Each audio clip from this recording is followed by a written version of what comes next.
On the broadcast, an exclusive look from inside the Islamic Republic of Iran. We'll expose the radical beliefs of its controversial leader and introduce you to the millions of young people yearning for freedom in this repressive society.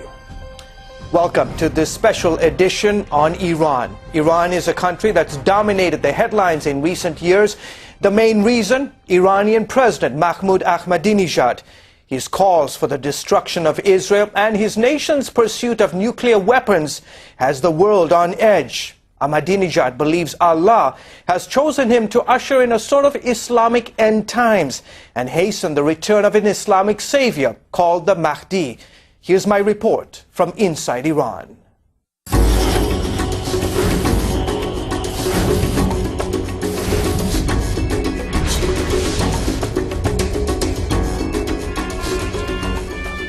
Whether it's his belief that Israel should be wiped off the map, denials of the Holocaust, obsession with going nuclear, or support for radical Islamic terrorist groups, Mahmoud Ahmadinejad is a man on a divine mission. And to understand him and that mission, you have to travel to the small dusty village of Jamkaran, tucked in a corner of Iran's holy city of Qom. CBN News made that journey heading south out of Iran's capital, Tehran. Some 95 miles, couple of wrong turns later, we arrived at the Jamkaran Mosque on the outskirts of Qom. Behind the Jamkaran Mosque, there is a well, and according to many Shiite Muslims, out of this well will emerge one day their version of an Islamic savior. They call him the Mahdi, or the 12th Imam. The 12th Imam is expected to come on the scene by Islam as a Messiah figure. He's slotted to come in the end of time, according to their writings. Very much like how we think of the return of Jesus. Shiite Muslims believe the Mahdi, a descendant of the Prophet Muhammad, vanished in the middle of the 9th century. With a promise that he would bring Islam to its total fruition as the world's last standing religion. Enter Mahmoud Ahmadinejad. Since becoming the president of Iran in August 2005, Ahmadinejad has emerged as the Mahdi's most influential follower. He has stated that his mandate is to pave the way for the coming of this Islamic Messiah. In almost all his speeches, the president begs Allah to hasten the return of the Mahdi. Here he is talking to soldiers at a military parade attended by CBN News in Tehran.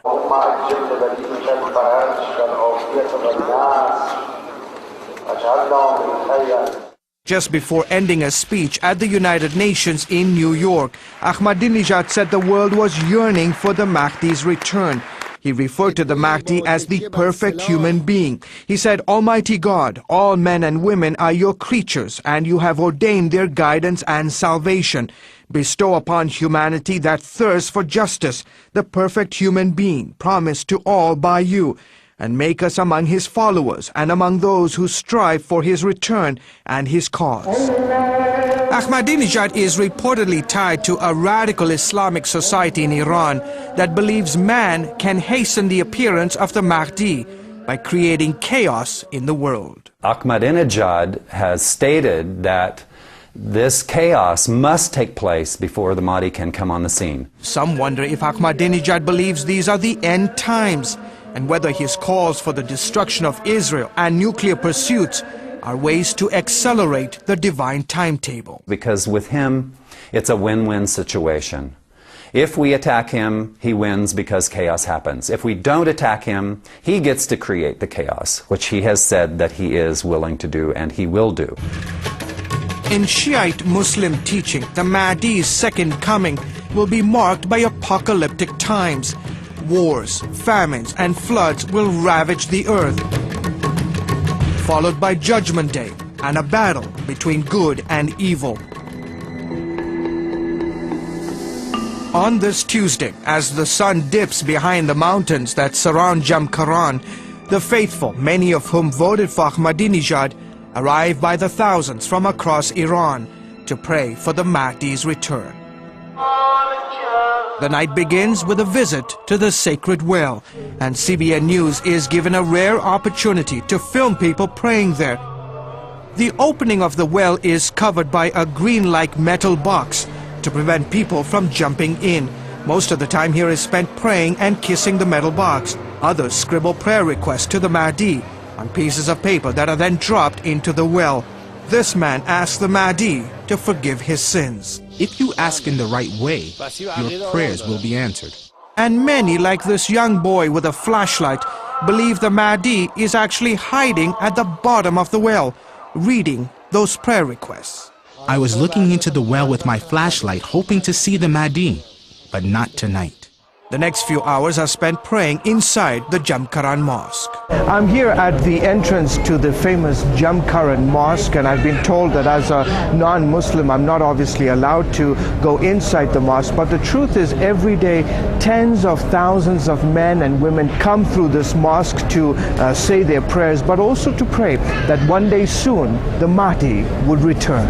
And if all of this wasn't mystical enough, there's also the belief that when the Mahdi comes back, he will be accompanied by Jesus Christ, who is referred to as the Prophet Isa. The Mahdi will take Jesus to Mecca. They will circumambulate the Kaaba together. The Mahdi will teach Jesus to pray, at which time Jesus will then replace the Gospel with the Quran, and then all of us as Christians, wherever you are on the face of the earth, will then convert to Islam, because Islam will be deemed the one lasting true religion. As the West drifts closer to a potential showdown over Iran's nuclear program,